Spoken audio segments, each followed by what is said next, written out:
Welcome back. आप देख रहे हैं टी मनी बनो अपना फाइनेंस मिनिस्टर। मैं हूं आपके साथ कविता थपलियाल और अब शो को आगे बढ़ाएंगे। हमारे साथ जुड़ रहे हैं रुंगटा सिक्योरिटीज के सीईओ हर्षवर्धन रुंगटा। हर्ष, गुड इवनिंग, स्वागत है आपका। और दर्शकों से मैं आपको जोड़ूं हर्ष, उससे पहले हम बात करने वाले हैं पेटीएम पर। अगर कोई म्यूचुअल फंड्स में निवेश करता है तो पेटीएम के जरिए अगर आप म्यूचुअल फंड्स में निवेश करते हैं तो अब यहाँ पर थोड़ा सा बदलाव आता हुआ आप देखेंगे, क्योंकि direct mutual fund selling platform जो है वो बंद कर रहा है पेटीएम, और अब आप ब्रोकर के जरिए निवेश कर पाएंगे। तो इसको थोड़ा सा आसानी से समझते हैं या आसान भाषा में समझते हैं। हर्ष, बताएं, अब अगर किसी के पास पेटीएम में खाता है और पेटीएम के जरिए वो किसी फंड में एसआईपी कर रहे हैं तो क्या बदलेगा? कविता, पेटीएम मनी पे जो डायरेक्ट प्लान में इन्वेस्ट कर रहे थे, पेटीएम ने कहा है कि अगर आप उस डायरेक्ट प्लेटफॉर्म पे अपना इन्वेस्टमेंट कर रहे हैं तो 25 जुलाई के बाद ये वो सिस्टम चेंज कर रहे हैं, जहां पे इन्हें उनके ब्रोकिंग कोड के हिसाब से करना होगा। उस प्लेटफॉर्म पे जाके उन्हें इन्वेस्ट करना होगा जहां वो टाई अप कर रहे हैं बीएसई स्टार एमएस के साथ में, और ट्रांजैक्शंस जो एग्जीक्यूट होंगे वो बीएसई स्टार एमएस के प्लेटफॉर्म पे एग्जीक्यूट होगा। और पेटीएम उसमें लिंक्ड कैसे होगा कि वो उनकी जो ब्रोकिंग एंटिटी, जो स्टॉक ब्रोकिंग एंटिटी है, उस एंटिटी के थ्रू ये पूरा रूट किया जाएगा। अब पेटीएम में जो कम्युनिकेशन अपने सारे इन्वेस्टर्स को भेजा है, जिसका हमने ऑनलाइन देखा था, तो वो ये कह रहे हैं कि आपको एक कंपल्सरीली एक डीमैट अकाउंट खोलना होगा, और लेकिन ट्रांजैक्शंस आपकी डीमैट के थ्रू नहीं होंगे। सो दिस इज, ये मैंने कहीं पे पढ़ा था कि आपका कंपल्सरी डीमैट अकाउंट खोलना होगा। उसका कारण जो बता रहे हैं वो ये है कि ये एक सेबी रिक्वायरमेंट है कि अगर आप बीएसई स्टार एमएस पे अपना यूनिक क्लाइंट कोड जो यूसीसी क्रिएट करते हैं, उसके लिए आपको डीमैट अकाउंट होना कंपलसरी है। सो वेल, जहां तक मेरी समझ है, ऐसा कोई कंपल्शन नहीं, क्योंकि हम भी बीएसई स्टार एमएस का प्लेटफॉर्म ही यूज करते हैं म्यूचुअल फंड ट्रांजैक्शन के लिए, और इसमें कोई मैंडेटरी रिक्वायरमेंट नहीं है कि आपको एक डीमैट अकाउंट खोलना है। बट नेवरदलेस पेटीएम मनी ने ये अपने सारे इन्वेस्टर्स से बताया है कि सेबी की रेगुलेशंस के हिसाब से आपको कंपल्सरी डीमैट अकाउंट खोलना, जो पेटीएम मनी आपको फ्री ऑफ चार्ज खोल के दे रहा है। और इन्वेस्टमेंट्स जो आप अभी डायरेक्ट प्लेटफॉर्म पे आरआईए कोड के अंदर में कर रहे थे पेटीएम मनी से, वो अभी आप एक ब्रोकिंग एंटिटी के थ्रू करेंगे, और उसी के लिए आपको ये माइग्रेशन करना होगा, और कोई केवाईसी की थोड़ी रिक्वायरमेंट्स है जो उनके एग्जिस्टिंग इन्वेस्टर्स को फुलफिल करनी होगी। हालांकि डायरेक्ट प्लान्स है तो यहाँ पर जो हमारी एक्सपेंस आएगी निवेश करने की, क्या वो बढ़ेगी या कम हो जाएगी? उसका खाका कैसे ड्रॉ होगा हर्ष? सो वेल, कविता, देखिए, जो भी आप डायरेक्ट प्लान में इन्वेस्ट करते हैं, मान लीजिए आपने XYZ स्कीम और डायरेक्ट फंड में इन्वेस्ट किया है, उसमें डायरेक्ट प्लान में ऑप्शन में इन्वेस्ट किया है, वो स्कीम की जो टीआर है वो सही सेम रहेगी। आप कोई भी चैनल से इन्वेस्ट करें, आप कोई डायरेक्ट प्लेटफॉर्म पे जाके इन्वेस्ट करें, आप आरआईए कोड में करें, आप बीएसई स्टार एमएस में करें, आप कोई भी कोड यूज करते हैं, जो डायरेक्ट प्लान है उसका जो टीईआर होता है, जो स्कीम लेवल पे टीईआर होता है, वो सेम रहता है। अब अगर आप जो पेटीएम मनी प्लेटफॉर्म पे इन्वेस्ट कर रहे थे तो वहां पे भी आपको उतना ही चार्ज लग रहा था, और अब जब आप अगर ये ब्रोकिंग कोड में शिफ्ट करेंगे तो स्कीम लेवल पे उतना ही टीआर लगेगा। सिर्फ इतना डिफरेंस है कि जब आप एक ब्रोकिंग प्लेटफॉर्म से करते हैं, और अगर यूनिट्स आपके डीमैट में आते हैं और आप अभी ब्रोकर के थ्रू कर रहे हैं, so broker will be executing a transaction on you as a stock broker. हो सकता है कि वो उसमें आपको कोई ब्रोकरेज चार्जेस लगाएं, सो वो आपको एडिशनली आपसे लेंगे। ये नहीं कि स्कीम में से आपका टी एक्सपेंस रेशियो बढ़ेगा। तो ये एक एम्बिग्विटी है जो समझना होगा कि डीमैट अकाउंट उन्होंने क्यों मैंडेटरी कहा है। हालांकि बीएसई स्टार एमएस पे अगर आपको इन्वेस्ट करना है तो आपको डीमैट अकाउंट का कोई मैंडेटरी रिक्वायरमेंट ऐसा नहीं, क्योंकि मैं ये बता क्यों पा रहा हूँ, क्योंकि हम खुद बीएसई स्टार एमएस यूज करते हैं और इसकी कोई मैंडेटरी रिक्वायरमेंट नहीं है। तो ये एक्चुअली सेबी को या तो क्लैरिफिकेशन देना होगा कि किस वजह से पेटीएम मनी ने ये कहा है कि सेबी रेगुलेशंस के तहत में it is mandatory to open a demat account. तो आई थिंक सेबी या पेटीएम मनी इस पे कोई क्लैरिफिकेशन दे तो शायद बाकी उनके इन्वेस्टर्स को क्लैरिटी मिले। तो इस खबर के बाद हर्ष, क्या आपको लगता है कि बाकी तमाम ऑनलाइन प्लेटफॉर्म से जो पैसे लगाते हैं उनको थोड़ा सा सतर्क हो जाना चाहिए, या इस तरह के चेंजेस के लिए रेडी रहना चाहिए? क्या आने वाले वक्त में हम बाकी तमाम प्लेटफॉर्म्स पर भी ऐसा कोई बदलाव देखेंगे? वेल, क्वाइट ऑनेस्टली कविता, डायरेक्ट प्लेटफॉर्म लोगों ने बहुत एंथुजियाज्म में शुरू तो किया है, लेकिन हालांकि everything boils down to making money, right? आप कोई भी बिजनेस कर रहे हैं, आप कब तक कोई भी सर्विस फ्री में देंगे? अगर आप डायरेक्ट प्लेटफॉर्म दे रहे हैं, ऐसे बहुत सारे जो ऑनलाइन प्लेटफॉर्म्स हैं जो डायरेक्ट इन्वेस्टमेंट को फैसिलिटेट करते हैं, तो वो कब तक कोई भी चीज फ्री में देते रहेंगे? हमने पास में भी एक और बड़ा नाम सुना था जिन्होंने अपना डायरेक्ट प्लेटफॉर्म बंद किया था। ये सेकंड प्लेटफॉर्म है जो बंद कर रहा है। और इनडायरेक्टली अगर आप स्विच करते हैं लोगों को कहते हुए कि ब्रोकिंग अकाउंट में आना है और आपको डायरेक्ट प्लान ही रहेगा, लेकिन हमारे थ्रू करेंगे तो हम कोई ब्रोकरेज चार्ज लगेगा जो सो ये इवेंचुअली होने ही वाला है कि ये सर्वाइवल ऑफ द फिटेस्ट, कौन लास्ट तक रुक सकता है, कौन ये कॉस्ट मैनेज कर सकता है। कोई भी बिजनेस है profit at the end of it cost तो रिकवर करना ही चाहेगा, और डायरेक्ट प्लान में जब कोई कमीशन नहीं है, तो ब्रोकरेज नहीं है, तो फिर वो प्लेटफॉर्म कैसे पैसे बना रहा है। तो जो भी डायरेक्ट प्लान के प्लेटफॉर्म्स यूज कर रहे हैं उन्हें थोड़ा तो सोचना चाहिए फॉर श्योर कि आगे जाके जो प्लेटफॉर्म यूज कर रहे हैं वो उनका भी यही हाल हो सकता है। और एक चीज इन्वेस्टर्स को ध्यान रखनी है, आप भले ही कोई भी प्लेटफॉर्म के थ्रू इन्वेस्ट कर रहे हैं, आपका पैसा इवेंचुअली म्यूचुअल फंड को जा रहा है। तो अगर मान लीजिए इस एग्जाम्पल में जो हमने बताया कि पेटीएम मनी अपना डायरेक्ट प्लेटफॉर्म बंद कर रहा है, लेकिन अगर कोई इन्वेस्टर है जिनका पैसा उस प्लेटफॉर्म के थ्रू एक फंड हाउस में गया हुआ है, वो अगर रिडेम्पशन करना चाहे तो डायरेक्टली फंड हाउस के थ्रू या रजिस्ट्रार जो कैम्स कार्वी हैं उनके थ्रू कर सकते हैं। ऐसा नहीं है कि प्लेटफॉर्म बंद हो गया तो आपके पैसे अटक गए, वो बात नहीं है। तो ये एक चीज है कि कोई भी प्लेटफॉर्म अगर बंद भी होता है, आपके पैसे फंड हाउस के पास है, वहां से आप डेफिनेटली उसे रिडीम कर सकते हैं। बिल्कुल। अब जिस तरह से प्लेटफॉर्म को अगर पेटीएम मनी की बात करें, एमएफ बीएसई स्टार्स में शिफ्ट किया जाएगा, क्या ये इस तरह की भी कवायद है कि इस पूरे ऑनलाइन इन्वेस्टमेंट को स्ट्रीमलाइन करने की कोशिश की जा रही है? क्या इसको ऐसे देखा जा सकता है? नहीं, not exactly. So streamlining process क्या है वो समझिए। सेबी रेगुलेशंस ने क्या कहा था, वो discontinuation of pooling of funds किया था कि आप फंड्स को पूल नहीं कर सकते। आप जो इन्वेस्टर से पैसे लेते हैं वो फंड हाउस को डायरेक्टली जाना चाहिए। पहले क्या हो रहा था, कई प्लेटफॉर्म्स खुद लेते थे वो पैसा अपने अकाउंट में और फिर वो फंड हाउस को ट्रांसफर करते थे। तो सेबी ने उस पर रोक लगाई है।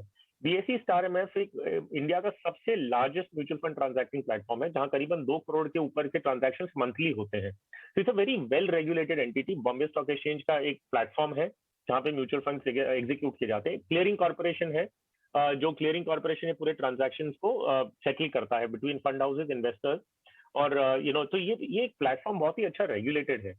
और अगर आप इस प्लेटफॉर्म पे आ रहे हैं तो बहुत अच्छी बात है। सिर्फ जो अभी इन्वेस्टर्स के लिए कंसर्न की बात है ना, कि कम्युनिकेशन में कहीं तो कुछ गलत हुआ है। यहाँ पेटीएम मनी बार बार आपसे ये कहने की कोशिश कर रहा है कि आप बीएसई स्टार एमएस पे आते हैं और यूसीसी क्रिएट करते हैं, वहां पे आपका यूनिक क्लाइंट कोड क्रिएट करते हैं, उसके लिए डीमैट अकाउंट होना मैंडेटरी है और ये सेबी के रेगुलेशंस भी हैं। तो वो चीज पे थोड़ा क्लैरिटी आना जरूरी है। या तो पेटीएम मनी दे, या बीएसई स्टार एमएफ दे, या तो सेबी दे कि भाई ऐसा क्या है रिक्वायरमेंट, और है तो फिर इन्वेस्टर्स को क्यों डीमैट अकाउंट, अगर ऐसा नहीं है तो फिर इन्वेस्टर्स को क्यों फोर्स किया जा रहा है उनके नाम पे कि आपको डीमैट अकाउंट कंपलसरी है। मेरी समझ ये है कि जब इन्हें डीमैट अकाउंट में ट्रांसफर करेंगे, इट्स मोर टू डू कि फिर एक इंसान के पास एक इन्वेस्टर का डीमैट अकाउंट है मान लीजिए, तो कहीं ना कहीं वो शेयर्स की ट्रेडिंग भी कर लेगा, एफएनओ कर लेगा, या म्यूचुअल फंड्स में अगर वो डीमैट अकाउंट के थ्रू करता है तब उसमें चार्जेस लगेंगे। तो जो डायरेक्ट प्लान से उन्हें कमाई नहीं हो रही थी, वो इस तरीके से इन्हें एक इन्वेस्टर अगर उस प्लेटफॉर्म पे आता तो कहीं ना कहीं कोई दूसरे प्रोडक्ट खरीदेगा और उस पर उनकी कमाई होगी।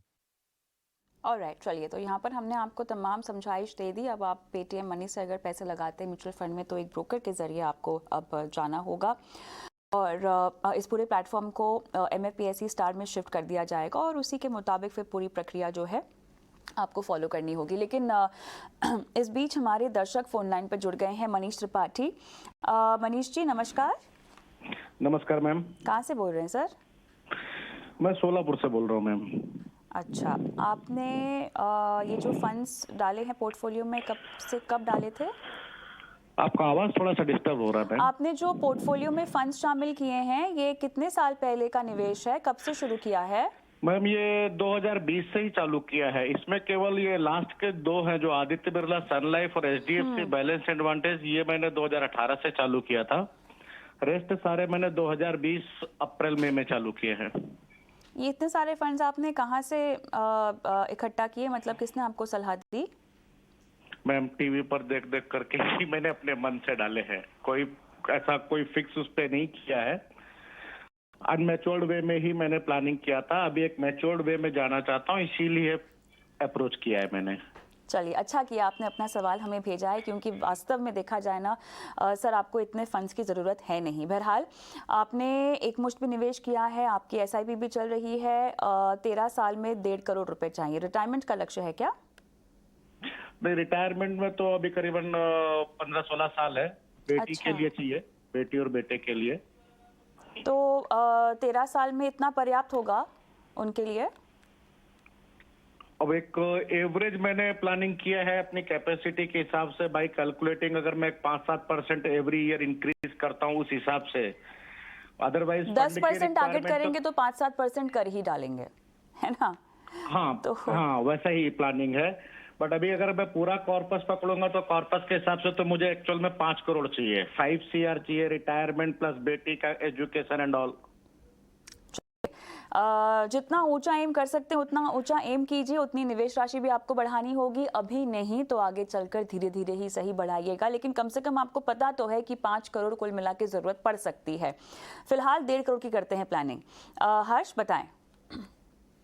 वेल मनीष जी, ये तो अच्छी बात है कि आपने इन्वेस्टमेंट्स करना शुरू किया, तो कुछ नहीं तो कम से कम पैसे जमा हो रहे हैं। अब उसे हम एक्चुअली कंसोलिडेट करके एक सिस्टम में बैठा लेते हैं। तो ये बात सही है कि आपने बहुत सारी स्कीम्स ले रखी है। आपका जो 4 फंड्स में आपने लमसम के 10-10 हजार रुपए इन्वेस्ट किए हैं, और करीबन 13 कितनी स्कीम्स हैं आपके पास, जो 15,000 रुपए आप इन्वेस्ट कर रहे हैं, उसके लिए आपके पास 12 स्कीम्स हैं। तो इतना जरूरत बिल्कुल भी नहीं है। हजार रुपए की आप इतनी सारी एसआईपी करेंगे और आप, हमें ऐसा लगता है कि हम डाइवर्सिफाई कर रहे हैं। एक्चुअल डाइवर्सिफिकेशन के नाम पे कुछ नहीं हो रहा। हमें क्या करना होगा, पोर्टफोलियो को थोड़ा कंसोलिडेट करेंगे ताकि हम सब कुछ लें, मार्केट के सारे सेगमेंट में एक्सपोजर लें, एट द सेम टाइम हमें अलग अलग हाउस, अलग कैटेगरी की बेनिफिट मिले। तो अभी आपका जो 15,000 है वो एसआईपी के पोर्टफोलियो का बता रहा हूँ मैं, और ज्यादातर मैंने वही स्कीम्स ली है जो आपके पोर्टफोलियो में है। सिर्फ एक मैंने थोड़ा डाइवर्सिफिकेशन पॉइंट ऑफ व्यू से इंटरनेशनल फंड जोड़ा है। तो आपके पास कैनरा रिबेको ब्लू चिप फंड है, उसमें आप अभी 5,000 रुपए इन्वेस्ट करें, जहां पे आप 1,000 कर रहे हैं। एसबीआई स्मॉल कैप है, उसमें 2,000 रखें, जो आप अभी कर रहे हैं 1,000 का, उसको 2,000 कर दीजिए। आईसीआईसीआई प्रू टेक्नोलॉजी फंड में 2,000। एचडीएफसी मल्टी कैप जिसमें अभी तक आपने लमसम किया है, उसमें आप 5,000 करिए। और कोटक गोल्ड ईटीएफ, उसमें आप 1,000 रुपए करिए। जो आपका 15,000 का जो टारगेट है वो इसमें आ जाएगा। अब मैंने small cap, SBI small cap, ICICI Pru technology fund इसके लिए बने रखा है आपके पोर्टफोलियो में, क्योंकि आप उसमें ऑलरेडी इन्वेस्ट कर रहे थे। आपके पास 2 आईटी टेक्नोलॉजी सेक्टर फंड, तो मैं मान रहा हूँ कि आप इसमें बने रहना चाहते हैं। अगर आपने सिर्फ नाम सुन के, कोई रिटर्न देख के इन्वेस्ट किया है और इसमें आप नहीं कंटिन्यू करना चाहते हैं, तो मेरा सुझाव रहेगा कि एक फ्लेक्सी कैप फंड ऐड करें, जो है Parag Parikh flexi cap fund, 4,000 रुपए का। SBI small cap, ICICI Pru technology बंद करिएगा और उसकी जगह पे पराग पारिक फ्लेक्सी कैप ले लीजिए, जिसमें आपको थोड़ा इंटरनेशनल एक्सपोजर भी ऑटोमेटिकली मिल जाएगा। सो ये आपकी ये रहा पोर्टफोलियो कंसाइज करने के लिए। और बाकी जो स्कीम्स आपने 1,000 ये सब कर रखी है, उन सब में से रिडीम करिए, और जो पैसा पूरा इकट्ठा होता है उसे इसी प्रोपोर्शन में इन 5 स्कीम में डिवाइड कर दिए, जो मैंने आपको अभी बताई है, 4 या 5 जो मैंने आपको अभी बताई है। चलिए आगे बढ़ते हैं और अगले सवाल की ओर रुख करते हैं। डॉक्टर दीपक मित्तल का सवाल मैं लूंगी, और इनका कॉल नहीं लग पा रहा है। 6 फंड्स हैं हर्ष, 45,500 रुपए निवेश कर रहे हैं, 2 करोड़ का लक्ष्य है 10 साल में। फंड्स की लिस्ट आपके पास है, बताएं। सुबह कविता, अगेन स्कीम्स बाय इटसेल्फ सारी अच्छी हैं, और 45,000 रुपए के लिए अगर 6 स्कीम में कर रहे हैं तो it's a very good number also. लेकिन उसमें भी अगर हम देखेंगे 3 फ्लेक्सी कैप्स हैं जो हम थोड़ा कंसोलिडेट करें, और फिर से वही है कि अगर यहाँ पे हम अगर एक फ्लेक्सी करें तो हमें थोड़ा ऑप्शन खुल जाता है मार्केट के दूसरे सेगमेंट्स को एक्सप्लोर करने के लिए। तो इनका जो 45,000 है उसके लिए मैं इनके स्कीम्स बता दूं किसमें करना है इन्हें। यूटीआर फ्लेक्सी कैप जो इनका ऑलरेडी एग्जिस्टिंग फंड है, उसमें ये 5,000 की जगह 10,000 कर लें। एक्सेस ग्रोथ अपॉर्चुनिटी फंड में कंटिन्यू करें जो 10,000 कर रहे हैं। एसबीआई कॉन्ट्रा फंड में ये 10,000 कंटिन्यू करें। ICICI Pru multi cap fund, ये इनके पास ऑलरेडी है जिसमें 5 कर रहे हैं इन्वेस्ट, उसका ये 10,000 कर दें। और एक इंटरनेशनल, प्योर इंटरनेशनल फंड इनके पोर्टफोलियो में जोड़ सकते हैं, जिनके सब्सक्रिप्शन खुला है अभी भी, आदित्य बिरला का नैस्डैक 100 फंड ऑफ फंड, इसमें 5,000 करें। तो इस तरह से इन्हें हर मार्केट सेगमेंट का एक्सपोजर मिल जाएगा, और एक इंटरनेशनल फंड जोड़ने का इन्हें मौका भी मिलेगा। बाकी जो सेम राय इनके लिए भी रहेगी कि इन 5 स्कीम के अलावा अगर इनके पास कुछ भी और जो दूसरी स्कीम्स में पैसे हैं वो रिडीम करें और इन 5 में कंसोलिडेट कर लें, ताकि इनके लिए बेटर होगा। जो इनका टारगेट है कि इन्हें 10 साल में 2 करोड़ रुपए चाहिए, वेल इस इन्वेस्टमेंट से पूरा अपने आप में नहीं होगा। इन्हें अपना इन्वेस्टमेंट डबल करना होगा, तब जाके ये टारगेट पूरा करेंगे। सो इमीडिएटली नहीं भी हो तो हर साल अगर थोड़ा बढ़ाते रहे तो अपने लक्ष्य के जितना पास आ सके उतना आ जाए। रिडीम तुरंत कर लें हर्ष, या थोड़ा सा रुक के करें, या किश्तों में करें? सो वेल फ्रैंकली स्पीकिंग, जो अभी इनकी स्कीम्स हैं वो खराब नहीं है। सो अगर ये उसमें बने भी रहते हैं, फॉर दिस एग्जांपल कि भाई टैक्सेशन इम्पैक्ट आ रहा है या कोई एग्जिट लोड लग रहा है, तो जब तक उसका इम्पैक्ट इन्हें मिनिमम ना हो तब तक ये बने रह सकते हैं, क्योंकि एग्जिस्टिंग सिम खराब नहीं है। अनलाइक मनीष जी का पोर्टफोलियो जो मैं बात कर रहा था, उसमें डेफिनेटली उन्हें तुरंत कर लेना चाहिए। ये वाले जो पोर्टफोलियो डॉक्टर दीपक का जो है, इसमें ये बने रह सकते हैं अगर ये चाहें। लेकिन अगर रिडेम्पशन में उनका ज्यादा इम्पैक्ट नहीं पड़ रहा है, मान लीजिए मार्केट गिरा हुआ है, तो कैपिटल गेन्स भी इतना नहीं होगा। इम्पैक्ट अगर नहीं है तो कंसोलिडेट कर लें तो बेटर है। अगर टैक्सेशन इम्पैक्ट ज्यादा है तो शायद ये थोड़ा वेट भी कर लें तो कोई दिक्कत नहीं है। ऑलराइट, चलिए आगे बढ़ते हैं और आखिरी दर्शक का सवाल है, उससे पहले रुक कर लेते हैं एक बार निवेश के गुरु मंत्र की ओर।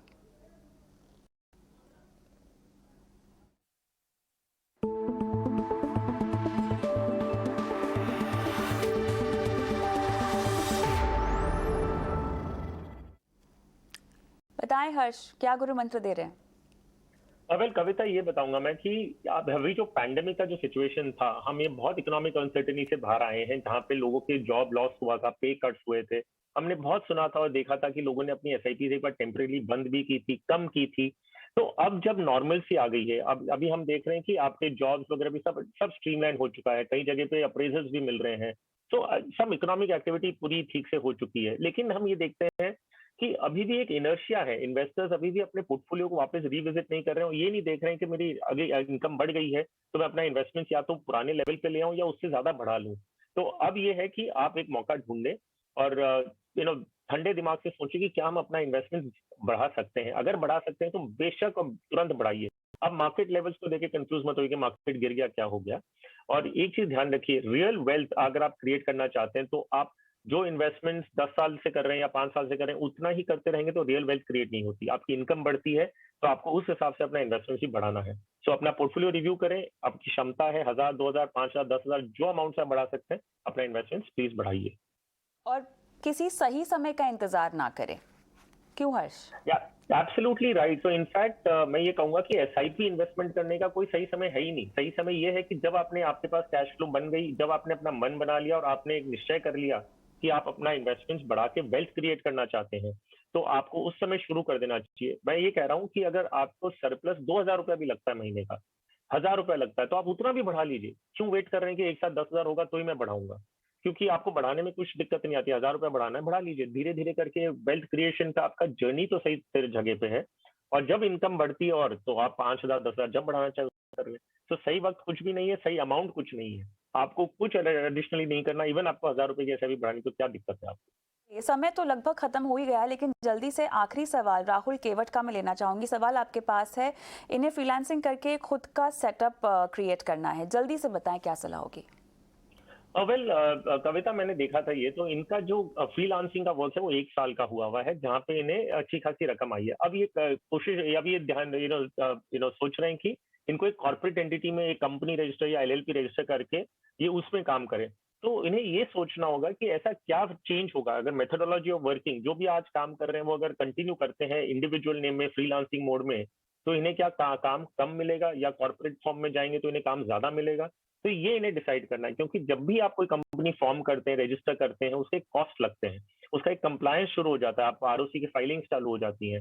तो आपको ये देखना है कि मुझे क्या बेनिफिट मिलने वाला है अगर मैं कॉर्पोरेट एंटिटी में जाता हूँ, एलएलपी हो गया या लिमिटेड कंपनी हो गई, तो आपको एडिशनली क्या मिलने वाला है। तो मेरा सुझाव ये रहेगा कि क्योंकि इन्हें सिर्फ 1 साल हुआ है, तो ये और 1 साल शायद रुक जाए और देखें कि इन्हें जो काम 1 साल में मिला है क्या वो कंसिस्टेंटली आ रहा है। अगर वो आ रहा है और इन्हें कोई फंड रेजिंग या कोई ऐसी कोई रिक्वायरमेंट नहीं है, तो फिर कॉर्पोरेट एंटिटी बना के इन्हें क्या मिलेगा, एडिशनली क्या मिलने वाला है।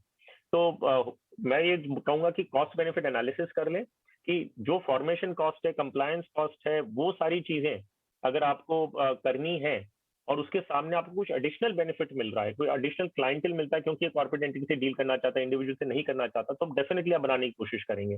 लेकिन अगर आपके काम में कोई वैल्यू एडिशन नहीं हो रहा है, तो फिर आप ये खर्चे और ये प्रोसीजर्स क्यों अपने सर पे लेंगे?